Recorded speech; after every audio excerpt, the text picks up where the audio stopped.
লেকের পাশ দিয়ে morning walk করছি আমি।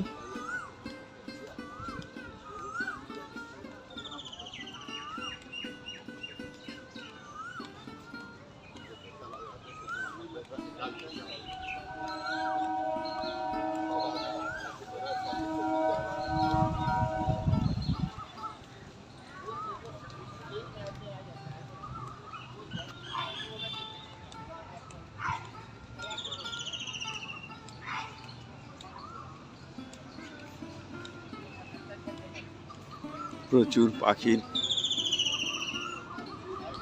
কুজন গুঞ্জন।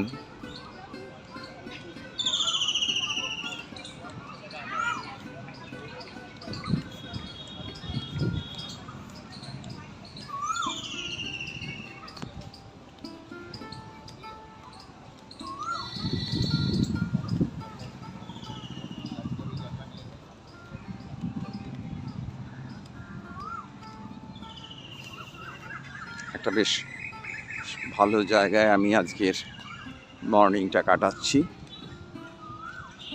65 বছর বয়স হয়ে গেছে আমার, 66তে পা দিতে চলেছি। কলকাতাতেই আছি। এই লেকের পাশ দিয়ে কতবার যাতায়াত করেছি, কোনোদিনও মনে হয়নি যে ভেতরে এসে একটু দেখি। জানি না, আগে হয়তো আমার মনের মধ্যে এই বিষয়টিতে আমি বিলাসিতা মনে করতাম। যারা এখানে ঢুকতো এ করতো, মানে বিচরণ করতো, তাদেরকে দেখে আমার যেন মনে হতো যে বিলাসিতা।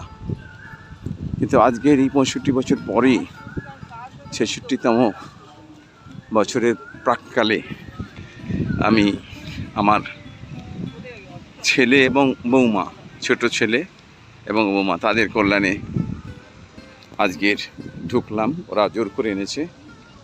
এই দেখুন, এখানে পদ্ম ফুল ফুটেছে একদম সামনে লেকের মধ্যে। তো যেটা বলছিলাম, এই এতদিন বাদে আমি ঢুকলাম ভেতরে।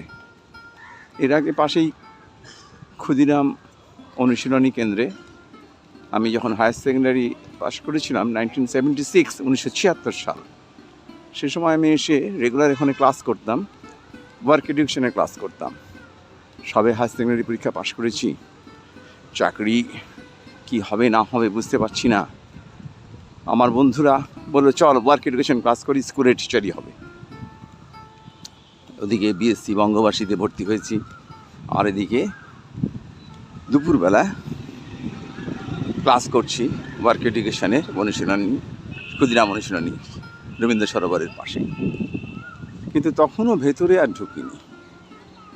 আজকে এতদিন বাদে ঢুকে মনে হচ্ছে যে না, এটা না ঢুকলে বোধহয় কিছু একটা বাদ থেকে যেত।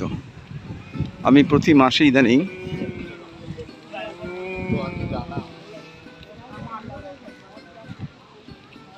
দেখুন প্রাণায়াম করছে, যোগাসন করছে, প্রাণায়াম আমিও করে নিয়েছি সকালবেলা, ভোরবেলা করে নিয়েছি। এখন এই লেক ঘুরছি, মর্নিং ওয়াক করছি। তো যেটা বলছিলাম, যে মনে হতো যে আমি প্রতি মাসে যে বেড়াতে যাচ্ছি, মনে হয় না কি সুন্দর লাগে, কোথাও কোথাও বেড়াতে যাচ্ছি। কিন্তু আজকের এখানে এসে আমার ভীষণ ভালো লাগছে। আর এর জন্য অবশ্যই ধন্যবাদ দিতে হয় আমার ছোট পুত্রবধূ এবং ছোট ছেলে। আমরা এবারে বেরোবো, সুন্দরভাবে ঘুরলাম। মঞ্জুশ্রী এখনও মনোনয়ন বিলম্ব করছে, দেখতে পাচ্ছেন। আর আমার পুত্রবধূ আর পুত্র শুধু হাসছে, ওরা প্রাণায়াম যোগাসন করে না। তবে একটা ভালো জায়গা, বুঝতেই পারছেন, আমাদেরকে নিয়ে এসেছে। ওদেরকে আশীর্বাদ করি, ওরা যেন আরও এইরকমভাবেই বড় থাকে, বড় হয় এবং আমাদের আনন্দ দেয়। ধন্যবাদ, আপনারাও আসবেন। এই জায়গাটা আমার খুবই ভালো লেগেছে।